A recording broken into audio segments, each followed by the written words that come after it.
pa. Ito pa. Dami. 1, 2. Ready? 1,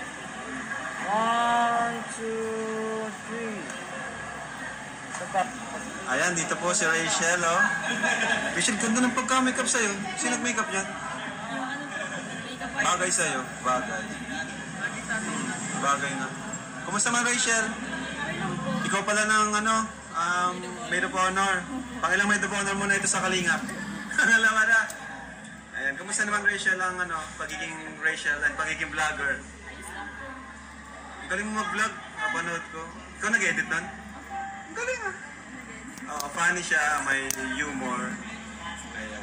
Tapos si Rachel, mga Kalingap. Ngayon na natin nakausap ulit. Ha? Sa live? Ang dami kasi. Nagkikwento ka kasi nun eh. Hindi, tama yun kasi sa vlogging dapat, madaldal dapat. Pagpatuloy mo lang yan kasi bagay ka talaga sa pag-vlog. Ayan. So, thank you, Rachel. Andito naman si Insan, no? Insan, pangilang mo na? Best man dito sa Kalingap? Pangalawa ko na po. Pangalawa mo na? Anong pakiramdam at ikaw ay napiling best man ni VG Scheme? Kahit di pa kayo ganun katagal magkakilala? Kahit ilang months lang na kami Oo nga, di ba? Talagang ako yung napili niya bilang best man. Kami naman siya mga kaibigan niya na talagang kababata, ganyan. Sa akin, it's an honor na kasi nga